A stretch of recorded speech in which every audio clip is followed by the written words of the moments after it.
Ассаламу алейкум, урматтуу көрүүчүлөр. Ат жөнүм Өмүрзак Азимкулов. Мен ара чолодо ушинтип өзүмдүн каналым үчүн эфирге чыгып турам. Божурап дегендей. Мен кечээ азыркы Ош шаарында жайгашкан жапжаңы базарга бардым. Артынан жакында эле ушу Келечек деген базар жана анын мурдагы соодагерлер тарабынан ызы чуусу жаралган көрүнүш ошол жака барып калыптанып калыптыр. Анан мен бир нерсени көрдүм, көрүп эле жүрөбүз, эми баардыгыңыздар эле көргөнсүздөр. Ошол жаңы базарда адамдардын саны бир топ. Аянты чоң. Базарга баргандай болот кезин. Кадимкидей иштеп атат, кадимкидей эле соода саттыктар болуп аткандай. Мындай жаң кирип калыптыр да, чын, бирок мурда биринчи этаптарында соодасы болбой, мисалы үчүн ар кандай арыз армандар катталган. Ошол тийиштүү мамлекеттик органдаргачы азыр чын чынында базар болуп калыптыр, чынын айтканда. Болгону бир нерсеге токтолгум келип турат. Урматтуу шаардын тургундары же болбосо ошол базарды жетекке алган администрация өкүлдөрү. Базар абдан иреттүү салынгандыгын көрүп байкап турабыз баардыгы эле. Бирок базарды ушул эми кечээден баштап эле эмес, буга чейин дагы бир топ күндөрдөн баштап эле орусча айтканда бардак кыла баштаган көрүнүштөр пайда боло баштаптыр. Чакан күркөлөрдү сала коюп, дагы кошумча объектилерди сала коюп, кыскасы базар уже бузула баштаптыр кадимкидейчи, мындай бир иретсиз жайгашып калгандыгын дагы байкап келдим да, чын айткандачы. Ошон үчүн менин сунушум, мисалы жаран катары, шаардын тургуну катары, мисалы үчүн менин сунушум ошол Ош базарынын администрациясы ушул мен айткан жогорудагы көйгөйлөрдү эске алып коюш керек экен. Азыркы жаңы көчүп барган Келечек базарынын дагы жалпы курулуштар иштери бүтүп, көчүп, кадимкидей эле ишке киришип калыптыр. Жакынкы күндөрү мурдагы Ош базарынын Жайма базар деп койчу элек, ошол Жайма базардын соодасындай эле жакын күндөрү Келечек базарынын соодалары дагы жүргүзүлө баштайт. Ар тараптуу кошулма жолдордун дагы бүтүшү, демек баягы кардарлардын дагы көбөйүшүнө шарт түзөт дегенди билдирет. Ошондуктан базарды бардак кылбай, иреттүү кылып эрежени так сактооңуздарды суранамын, сунуштаймын. Эми ар бир нерсеге, мисалы үчүн президентибиз айткандай эле, эгерде кайсы жерде катачылыктарды көрүп атсаңар, айтып тургула. Мага эле эмес, ушу жергиликтүү бийликтегилерге деген дагы сөзү бар да. Бул эч кандай зыяны жок нерсе. Ошон үчүн ушул нерсени айтып коеюн дедим. Анан, урматтуу көрүүчү, мына курулуш министри Нурдан Орунтаев келди, жалпы курулуш темасында сөз болуп аткандан кийин, мына жалпы Ош шаарындагы курулуштардын баардыгын көрүп чыкты, жеке ишкерлер менен жолугушту, алардын арыз армандарын укту. Бирок эскерте кетейин, буга чейин эле шаардын жаңы келгенден бери Жанар Акаев жасалган иштердин баардыгы, оюлган чукулган дөңдүн баардыгы, жолдун баардыгы жыйынтыгы чыгат сөзсүз түрдө деп айтып келет. Алардын буга чейинки мыйзамсыз иштердин баардыгынын жыйынтыгы чыгат деп айтып келген. Ишкерлер менен жолукканда деле айтып келген. Ишкерлерге деле баардыгы мыйзам чегинде төлөнүп берилет, мыйзам чегинде силердин арыз дооматтарыңар жыйынтыгына чыгат деп көптөн бери айтып келет. Анан Нурдан Орунтаев келгенде дагы ошол жеке ишкерлер менен жолугуп, ал дагы ушул баардык топтолгон маалыматтарды президенттин көзөмөлүндө мамлекеттик деңгээлде мисалы бир сыйра карап, ага анализ жүргүзүлүп, анан жыйынтыгын Кудай буйрса жакынкы күндөрү ошол арыз дооматтары менен келген ишкерлердин дагы проблемаларын, ошол эле мезгилде шаарда калып кеткен курулуштардын дагы проблемаларын баардыгын жолго коебуз деп айтып кетишти. Мына бул боюнча социалдык тармактарда абдан көп маалыматтар тарап атат. Анан мен ушул маалыматтарды, ошол жанагы курулуш министри Нурдан Орунтаевдин ошол келиши, анан шаар мэринин кошо жүрүп, мисалы үчүн айрым көйгөйлөрдүн жеринен чечилиши, чечилбегендердин ушул мамлекеттик деңгээлде, өкмөттүк деңгээлде карап, мисалы үчүн баардыгына бир туура жол көрсөтүп, эч ким жолдо калып же банкрот болбой, же болбосо чыгашага учурабай турган көрүнүшүн менин каналыма дагы салып туруп, архив катары сактап коеюн дедим. Кийин мисалы үчүн кайра кайталап же болбосо бир мезгилде ушул көрүнүштөр бүтпөй жатты эле, мына эми жаркырап бүтүп калды дегенге дагы жакшы да көрүп коюңуздар. Ош шаарындагы болуп аткан көйгөйлөр боюнча Кыргыз Республикасынын президенти урматтуу Садыр Нуркожоевичтин атайын тапшырмасына ылайык ушул жерге келип чогулуш өткөрүп, ар бир объект боюнча, проблемасы бар объект боюнча мындайча айтканда сиздерге тийиштүү маалымат берүү. Параллельный проектированияга аткарганга Курулуш министрлигинен тийиштүү буйрук чыкты беле? Жумабаевдики жок. Жок, мен сизден проектни сураган жокмун. Мен сизден баягы договорду сурадым. Договоруңуз барбы? Договор жок. Отура бериңиз. Бул деген мыйзамсыз нерсе. Агайын туугандар, урматтуу Ош шаарынын мэриясынын өкүлдөрү, урматтуу ишкерлер, урматтуу жана маалымат каражатынын өкүлдөрү. Биз бүгүнкү күнү ушул жерге чогулганыбыздын бирден бир себеби ушул Ош шаарындагы болуп аткан көйгөйлөр боюнча Кыргыз Республикасынын президенти урматтуу Садыр Нуркожоевичтин атайын тапшырмасына ылайык ушул жерге келип чогулуш өткөрүп, ар бир объект боюнча, проблемасы бар объект боюнча мындайча айтканда сиздерге тийиштүү маалымат берүү. Жана ошондой эле аягында ушул кантип чечебиз деген маселени талкуу болот.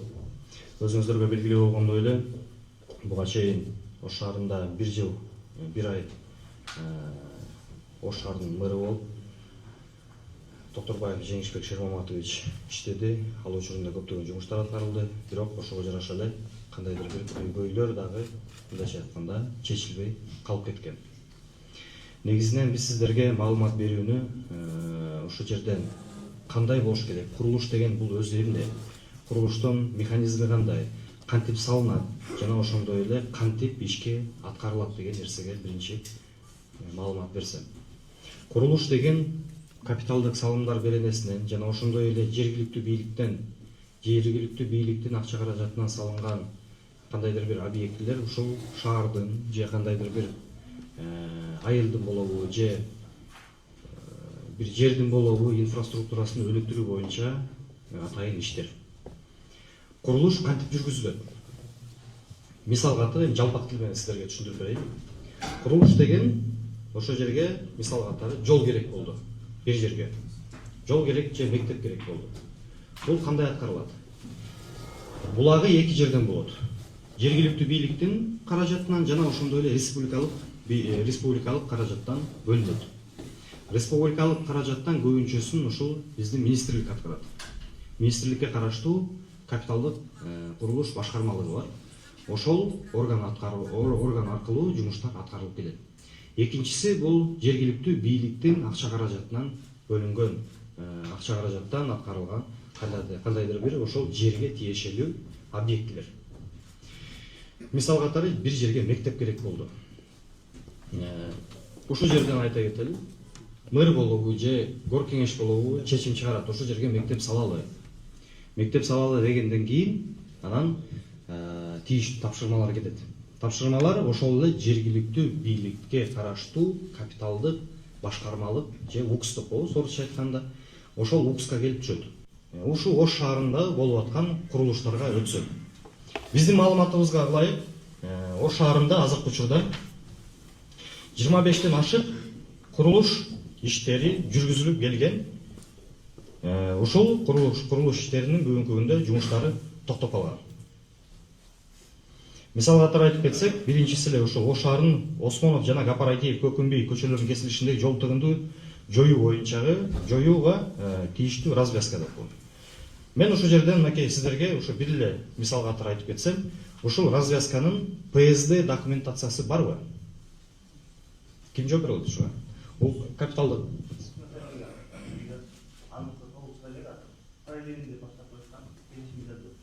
мынакей, мен сиздерге дагы бир жолу айтып атам, ушул отура бериңиз. Ушул эле развязканын ПСД документациясы жок. Мындай тийиштүү документтер чыккан эмес. Жана канча сом кетет? Кандай развязка болот? Ичинде кандай арматура болуш керек? Кандай расчеттор чыккан? Бир дагы нерсеси бүгүнкү күндө дайын эмес, бирок курулуш башталып кеткен. Курулуш баштаган компания 400 миллионго деп койгон болжол менен. Бирок ушул курулушту баштаган компания барбы? Сиз, Договор алдыңыз беле? договор албай сиз курулушту кандай негизде кылып атасыз? Ошону айтып берсеңизчи. Именно ошо көпөрөнүн эскалат көпөрөнүн проектисин бизге электронный берген проектировщиктер. Электронный берип ошода канча катланган арматура бар жогун бергенден кийин биз көпөрөнүн подпорный стенасын колонналар. Жок, мен сизден проектин сураган жокмун. Мен сизден баягы договорду сурадым. Договоруңуз барбы? Договор жок. Отура бериңиз. Договор алардан мурун смета жана мен айтып кетпедимби? Проектный документация деп. Проектный сметный документация мамлекеттен бөлүнүп аткан акчага обязательно экспертиза өткөрүш керек. Мен аны жана айтам деп унутуп коюп турмун. Бул экспертиза ошо курулуш министрлигине караштуу экспертиза департаментинде өткөрүлөт. Ал жерден да биздин маалымат боюнча бул объектилерге экспертиза өткөн эмес. То есть бул объект боюнча эч кандай тийиштүү документтер жок. Ошондой эле дагы бир объектин айта кетейин. Экинчиси бул Ош шаарынын мэриясынын имаратынын капиталдык оңдоп түзөө өткөрүү. Ушул боюнча ПСД документация барбы? Боюнча да жок.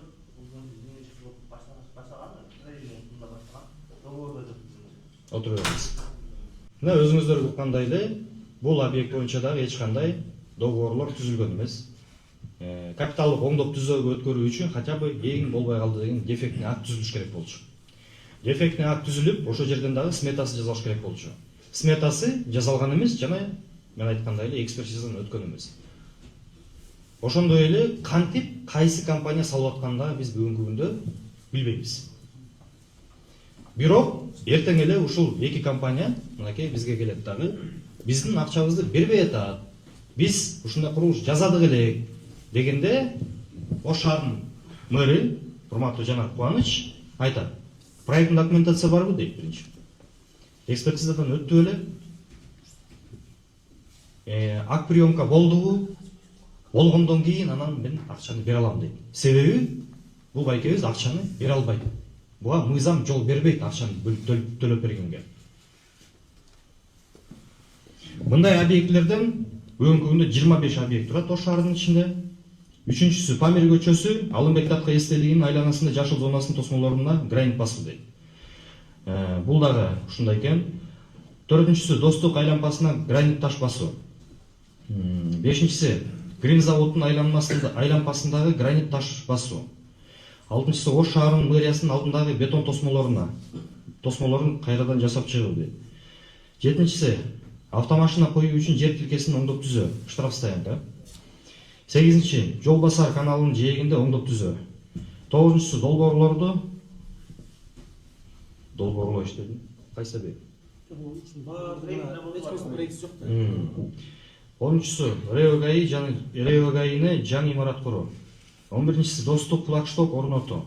12-нчisi Кең сай массивинде 1000 орундуу бала бакчанын курулушу. Кең сай массивинде 480 орундуу мектептин курулушу. Кең сай массивинде 600 чарчы метрлүү өлчөмүндөгү резервуар куруу. 15-нчisi Көкүмбий көчөсүндө эки тарабына тротуар куруу.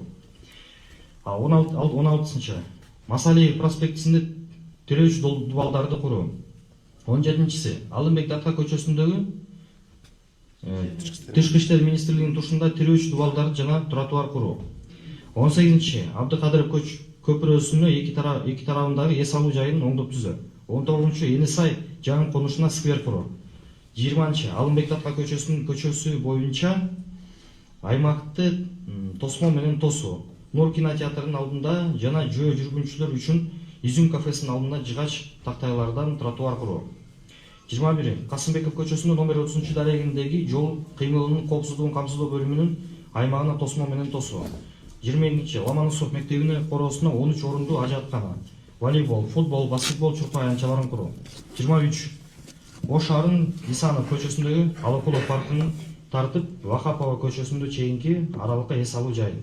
Салкынтор эс алуу жайын оңдоп түзөө. Масалиев мектебине Масалиев айкелин куруу. Бардыгы 25 объект болуп атат. Ушул 25 объекттин Ушул 25 объекттин бүгүнкү күндө мындайча айтканда эч кандай бир дагы иш кагазы бүткөн эмес. Жана бул курулуштар мыйзамсыз башталган. Мыйзамсыз башталып бүгүнкү күндө целый мындайча айтканда 1 миллион камтылган шаарды жаңылышка алып келип, ушу тийиштүү жумуштар бүгүнкү күнгө чейин мынакей бүтпөй аягына чыкпай келет. Урматтуу агайым туугандар, өзүңүздөргө белгилүү болгондой эле биздин мамлекетибиз мыйзамдуу мамлекет болуп саналат. Ошол себептен ар бир нерсе мыйзамдуу жолдо жүрүш керек. Кичинекей үй салсак дагы же чоң жол салсак дагы же мектеп салсак дагы ар бир нерсени мыйзамдуу кылып өз убагында бүткөргөнгө аракетибизди көрүшүбүз керекпиз. Негизинен жумуштарды эрте бүткөргөн өзү жакшы. Бирок ошону мыйзамдуу кылып, тийиштүү документтердин баардыгын дайындап, эртең башка жетекчилер келгенде дагы ошону өткөрүп берүүгө бизде мүмкүнчүлүк да болуш керек. Кыргызда жакшы сөз бар, келген эмес, кеткенин ойло дейт. Ошол себептен ар бир нерсенин жол жобосу бүгүнкү күндө мыйзамдуу түрдө бекитилген. Ар бир нерсенин өзүнүн жоболору бар. Мамлекет тарабынан бекитилип берилген. Ошол жоболорго ылайык жумуштар жүргүзүлүш керек. Жана ошондой эле ар бир курулуш чийилген проектисине ийне жибине чейин дал келиш керек. Жакшы болсо жакшы, бирок жаман болбош керек. Жана ошондой эле биз ушул аткарылган жумуштардын жакшы же жамандыгына биз азыркы учурда жооп бере албайбыз. Себеби бүгүнкү күндө проекттик сметалык документтери аягына чыккан эмес. Жана ошондой эле акча каражаттарын которуп берүүгө дагы бүгүнкү күндө мэриянын эч кандай мүмкүнчүлүгү жок. Мыйзам жол бербейт. Себеби бүгүнкү күндө проекттик сметалык документтери аягына чыга элек. Жана ошондой эле бул акча каражаттар ошондой эле кандай типте салынган, кандай категорияда салынган жол, канча сантиметр асфальт басылган, канча сантиметр бетон басылган, кайсы инженердик сооружениялар ошо жолдун астына алмашылган, ошонун баардыгына биз бүгүнкү күндө жооп бере албайбыз. Себеби азыркы учурда бир дагы проекттик сметалык документтер жок. Жана ошондой эле мурунку мен атап кеткен 25 объектинин азыркы учурга чейин бир дагы объекттин документтери бүтө элек. Жана жасалып аткан курулуштар мындайча айтканда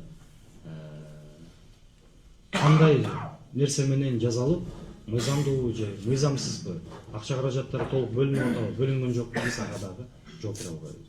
Ошондой урматтуу агайым туугандар, эгер сурооңуздар болсо мен жооп бергенге дайынмын. Мисалы, азыр договор бар, проекти менен иш кылган мына ишкерлер сиздер да айтсаңыздар болот. Биз өзүбүз проектировщикке чуркап, айланайын садага кетейин, бүтүрүп берип койчу, мону жасап берип койчу, экспертизасын чыгарып берип койчу деп аркасынан жалдырап жүрүп бүтүрткөнбүз. Ошол мыйзамсыз болуп калбасын, мыйзамсыз бир ишке барып калбайлы деп Бишкекке чейин барып суранып келген күндөр болгон, мисалычы. Азыр эми бул жерге келип алып, мындай сөздү бекитип, мындай кагазга уруп айтып атасыздар. Ачык айтыңыздар да. Кандай мыйзамсыз иштер болгон? Бардыңарды кыргызча эле жасатпадыбы? Мен сиздерди күнөө эле айтам, жетекчилик. Потому что сиздер да аткаруучусуздар. Сиздер да ошонун приказына моюнсунуп аткаргансыздар болгондор. Бирок бардык ишиңиздер мыйзамсыз болгон. Мына канча мынерде заводдор турат, мисалычы. Булар азыр бардыгы өзүнүн акчасы эмес, ал 80 миллион, 90 миллион деген. Битумдан карыз, заправкадан карыз, асфальттан карыз, лотоктон карыз, ишчилерден карыз. Азыр ишчилерди чогулта турган болсок, билбейм эмне болот азыр, мисалычы. Мен өзүм мисалы 60 кубадан карызмын. Асфальт заводдон карызмын мисалы. Бетон заводдон карызмын. Ошонун баарын эгерде ачыктап кое турган болсок, иши көбөйүп кетет бул жердечи. Сиздер биринчи жумуштарды аткарып атасыздар. Жайы бою ушул жерде жумуштарды аткардыңар. Андан кийин күзүндө, кышында келип туруп документацияны бүтүрүп алып туруп, анан тендерге чыгарып бер деген бул акылга жатпаган нерсе. Сиздер ошону туура түшүнүңүздөр. Бул деген мыйзамсыз нерсе. Мунун баардыгын эми жаап жашыра албайсың. Муну укук коргоо органдары мындай эле карап туруп эле билип болот. Качан жумуш аткарылып бүткөн, качан анан тендер өткөрүлүп, документациясы бүтүп, тендер өткөрүлүп, анан сиздерге берилип атат. Мен айтып атканым бул жерде мен сиздерди биз мамлекеттик кызматкер катары, ушу министр катары көңүл сыртында калтырбайбыз. Биз атайын ушул жерге урматтуу президентибиздин тапшырмасы менен келдик. Угуп кел, билип кел, баардыгын айтып, анан ошо боюнча мага жыйынтыкты алып келесиң деди. Мен ошону баарын чогултуп алып туруп, анан барам. Барып ошол жерден докладты берем. Докладты бергенден кийин мен ойлойм, урматтуу президентибиз мындайча айтканда тийиштүү чечимдер чыгарып берет. Мен сиздерди ошол жерден дагы бир жолу айтып кетейин, дүрбөлөң суроо бар. Мен ошого чакырып элем. Жакын арада биз чечип бергенге толук аракетибизди көрөбүз. Мынакей мөрүңүздөр турат. 100% мыйзамдуу болгондорду айтып атасызбы сиз? 100% мыйзамдуу болгондорду, конечно, алар. Ошол сиз айткандар эми азыр мыйзамсыз анан дагы эми бул жерде негизи айтканда Biz hem саясаттын курманы болуп калбашы керек да. Biz bir meri менен иштештин, кийинки мери менен иштештин деген тема бизде болбош керек. Biz ишкерлербиз да. Biz Саясат жок болот. мемлекеттик ишти болуп атабыз. Бүт шарт алып аткан иштерибиз анан дагы сизден аракачып отурган болсок да биздин карыздар бизге да кыйын болот. Кредиттерибиз бар, карыздарыбыз бар. Ошону эске алып мүмкүн башкача чечпесеңиз. Байке, ошон үчүн атайын келдик. Мына ишкерлер буга жеңил сиздер менен жолуктурмыз. Нурлан Кемелевич, акыбал ушундай келген күндөн баштап эле бул менен ысты маселелер. Бул жерде биз жана компенсация маселелерин алып болгондон кийинки маселелер да бар. Анан булар ыкымдуулар келишкен. Эми сиздер да туура жүрсөк болот. Ошол эле убакта Нурлан Кемелевич Ташкардан каласына түшүнүктүү айтып берди. Азыр текшерүүчүлөр жүрүп, текшерүүгө текшерет, баардыгын карап чыккандан кийин анан мыйзам чегинде текшерүү чечимдер кабыл алынат. Анан эми азыр бул жерде дагы ишкерлер менен жеке сүйлөшкөндө өтө көп нерселерди айтып беришти, бирок биз эми азыр андай нерселерге киришпейбиз, ишибизди уланта берели. Азыр өтө социалдык объекттер бар. А сиз айткан боюнча мэриянын ичинде азыр иштер, ремонт иштери башталды. Жакын аралыкта бүтөбүз. Аны президенттин иш башкармалыгы өзү мойнуна алып ремонт иштерин баштады. Рахмат.